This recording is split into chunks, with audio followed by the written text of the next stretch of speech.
This is India, cradle of mysticism, religion, and civilization, where for untold centuries the destiny of man has been determined by a religious system which classifies and regulates the birth, life, and death of almost a fourth of the world's population.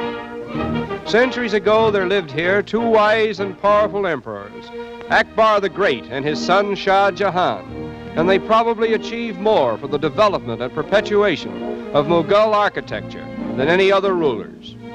Among the architectural wonders which they created are the so-called fort at Agra and the world-famous Taj Mahal. As we gaze upon these immortal landmarks, we may at first be inclined to think that they represent the glamour and romance of an era that no longer exists in India.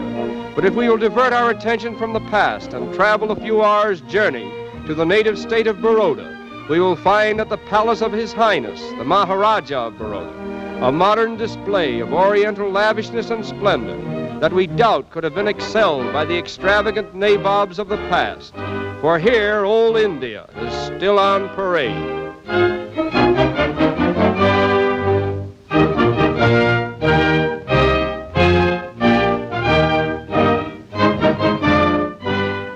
3 million subjects pay homage to the sovereign prince of this palace, who is rated among the wealthiest men on earth, his collection of jewels alone being valued at 30 million rupees.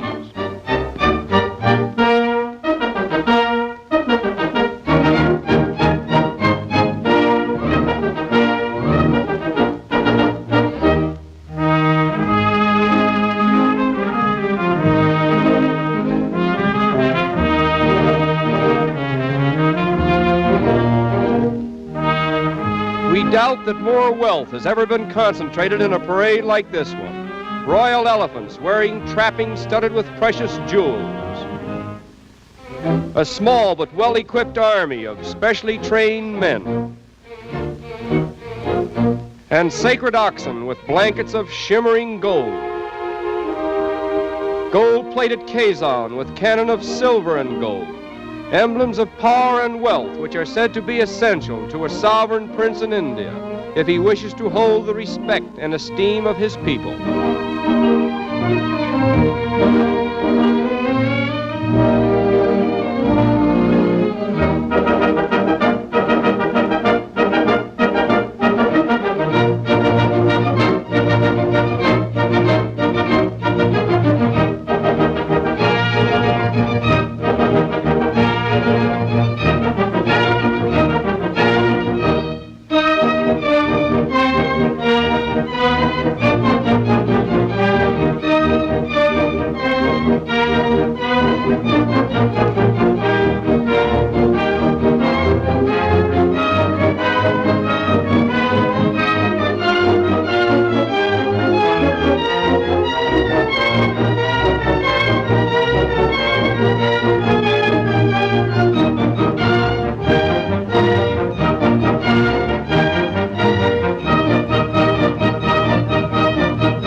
Among the Maharajah's favorite animals are the royal elephants, a special breed, trained with utmost care and attention.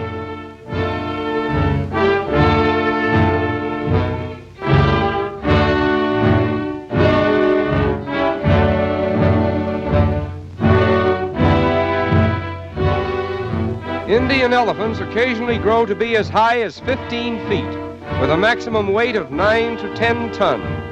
Most of them are caught wild and tamed, as they do not breed readily in captivity. Their period of gestation is about 20 months, and few of them live to be over 60 years of age. And here is Rip Kali, the Maharaja's famous trick elephant.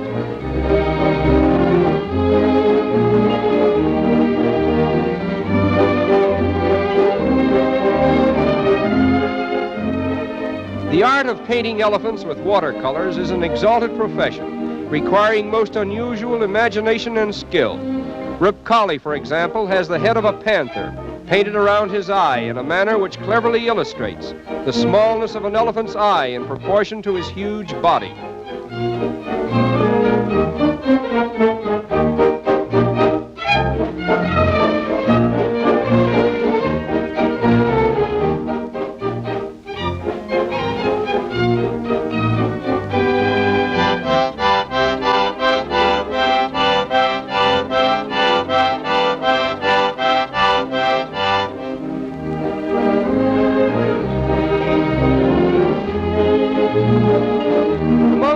Ali's many accomplishments, the one that he seems to enjoy the most is smoking a typical Oriental pipe.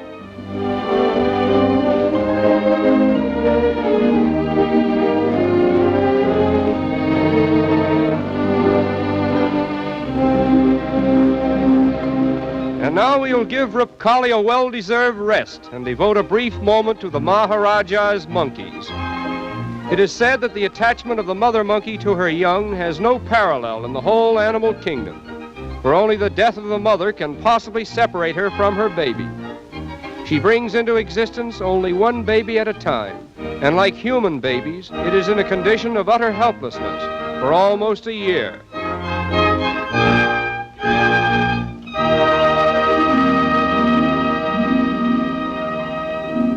And now that we have had a fleeting impression of the exotic lavishness that still exists in modern India, let us return again to the past and feast our imagination on the story of the immortal Taj Mahal, the so-called Temple of Love, which was built by the Emperor Shah Jahan as a memorial to his beautiful young wife, Mumtazi Mahal, whose body now lies beneath its marble dome.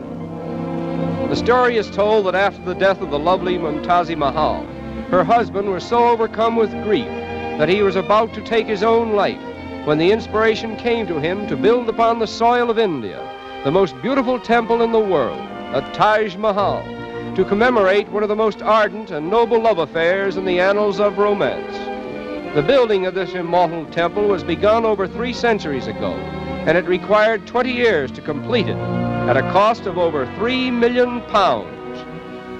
Perhaps the most remarkable feature of the Taj Mahal is its atmosphere of newness. For almost 300 years it has stood as we see it here, yet it appears untouched by time, symbolizing, as it were, the eternal spirit of love which was its inspiration, the love of a man for a woman.